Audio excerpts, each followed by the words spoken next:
One time I was like throwing shade at somebody, and then like somebody in the room was like, oh, I know that person. And I was like, oh, no, I don't actually think that about them. Like, they're fine people. But then this person was like, no, like, if you throw shade, like, you should stand by it. Like, you shouldn't, like, change your opinions to, like, for, like, other people. And I was like, you know what, you're right. Like, I'm gonna stop rescinding, like, the things that I say to, like, because I think that it makes other people happy. Like, no, like, I've learned in college that I need to, like, really just, like, stand by what I say, and I'm working on it.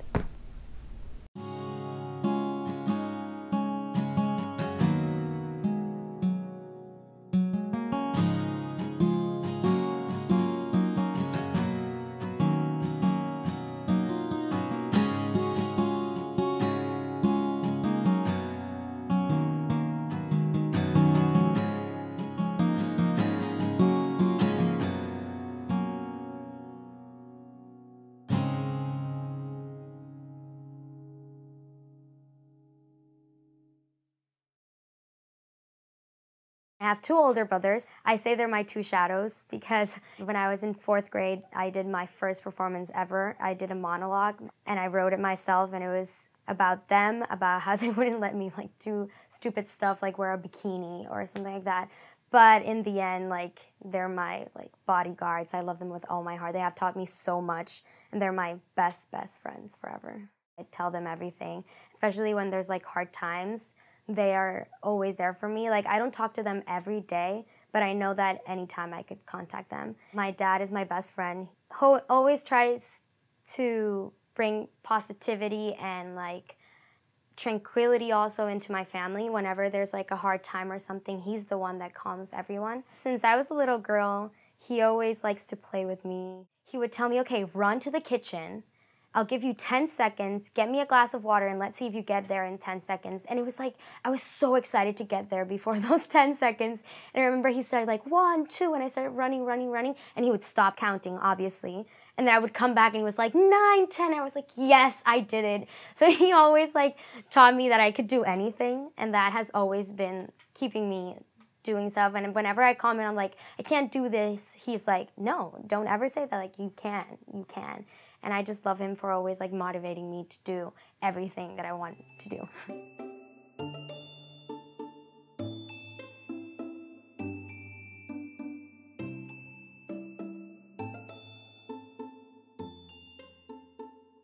I do remember one of the first times I started to shop in the men's section. I was at the mall with a big group of friends in high school, and I went to the men's section, and a guy that worked at the store pretty much like told me to go back to the women's section and was like, who are you shopping for? And I was like, oh, like just myself, like looking at these sweatshirts. And he was like, oh no, like you can go over there.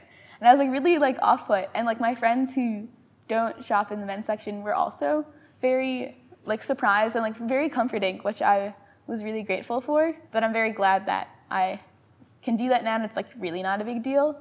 And now I realize it's like literally like, it's just so mundane, but just how like everything at the time felt so big because it was like breaking from the norm.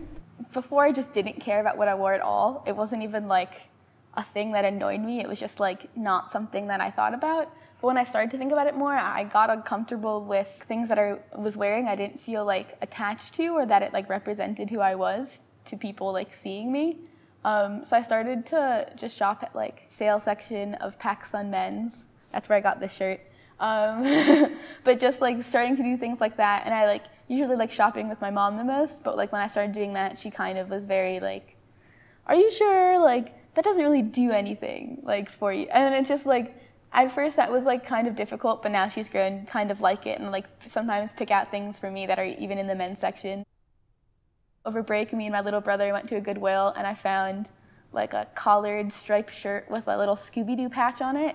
And I've never worn a collared shirt, but I've really been like drawn to them. I don't know, it was just like cool to like spend like $3, and like I wore it a few days ago and like got a bunch of compliments, especially from like a bunch of people I look up to on campus. I don't know, it's cool to like, and it was, the compliments were like, that's so gay, but like in a positive way. And that's just something that I wouldn't even imagine, like, that I'd be wearing like a collared men's golf shirt, and B, that like other people around me would make me feel comfortable to wear that.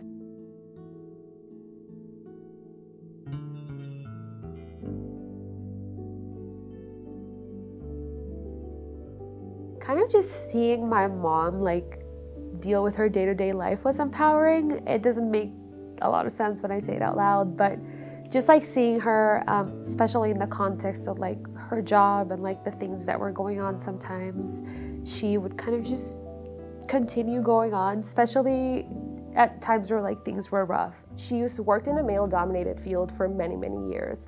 And like I grew up seeing her deal with that and deal with how her male colleagues would always like sometimes sabotage some of the things that she was like in line for, or like conferences or things that she was going to get sent to. Then like last minute they would be like, oh no, we're sending this guy instead of you, and like things like that. And she would always come home and be frustrated, but at work she would deal with it with like a lot of grace, and like people respected her for it. She was like, I love what I do, so I'm not going to let these people get in the way of me enjoying my job and loving my job. And so now she has this position that she was supposed to have a few years ago, but it's fine, she has it now. And she's like the first woman to have that position.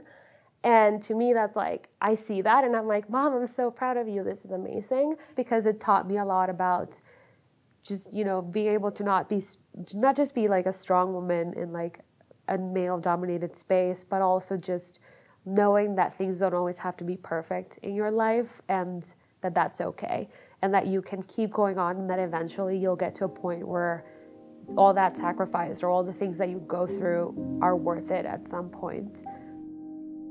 The biking accident happened in June, and then I hadn't really had that many like issues with like trying to cope with it after, like during the summer, because like I had I guess I was still kind of in shock from everything, and it was kind of like coming back is like I knew that I looked different. I knew that like sometimes people would ask what happened, and so like I knew that it was like a noticeable difference, and like I think that combined with like sophomore year in my major is really rough, so it was like a lot of schoolwork stress, and there was like that kind of amplified everything, and so there was just sort of a lot came together at that point, and that was also like kind of when I started doing like art in my free time.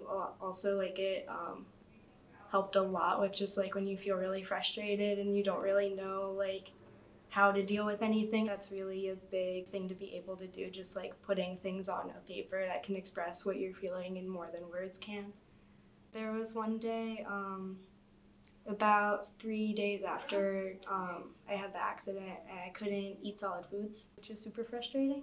And I was drinking a milkshake or something, and I couldn't get anything through the straw. And I was just like, well, if I can't eat solid foods, I can't eat liquid foods. Like, I don't know what I'm supposed to do right now.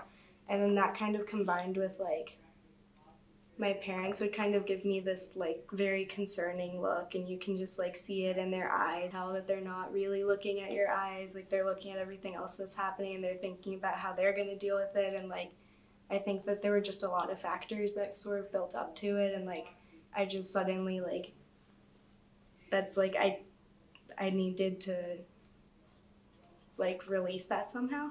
And so I went into my room, and I took a picture of myself with my hand in front of my face and drew it. And spent, like, maybe 3 or 4 hours drawing that. So if I took 4 fingers and covered that part of my face, you couldn't tell anything was wrong. I was like, this is like almost a measurement, so like maybe someday it'll be like 1 finger will cover it. And like after drawing that, I went and drank a milkshake. So like it all worked out. My advice to aspiring writers would be to definitely find a community and find people who support you, because a lot of writing is believing that what you're writing is worth it.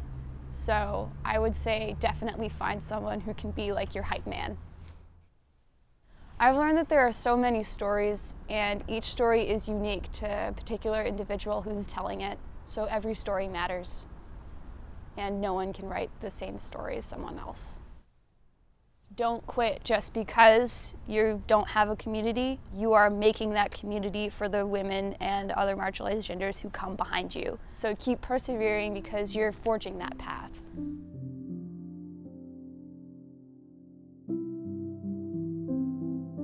pretty sure like I put on my college essay that, oh, I'm really good at like adapting to new environment, so I need to like re-verify it, making sure I didn't like lie there. So home, you know, you're surrounded by people you know.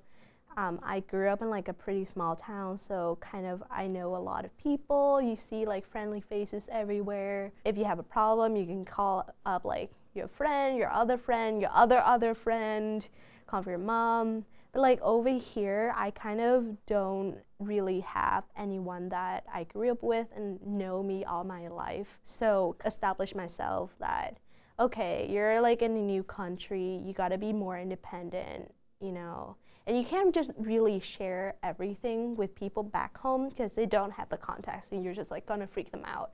So you're like, okay, I can deal with this. So I think my big adjustment is that just getting adapted to being a new country, new environment where I don't really know people and kind of be more independent and figure out my own things. And then after you solve the problem, you kind of like, hey mom, last year I had this one really big problem, I didn't tell you, but like now I solved it, here's like everything from A to Z.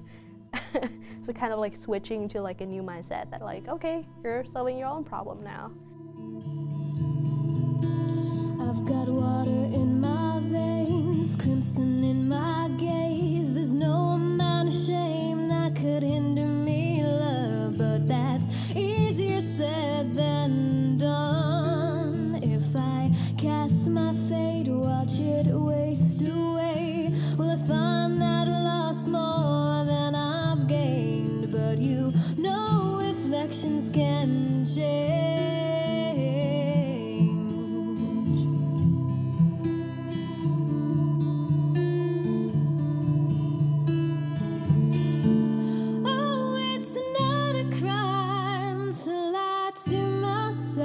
It sure complicates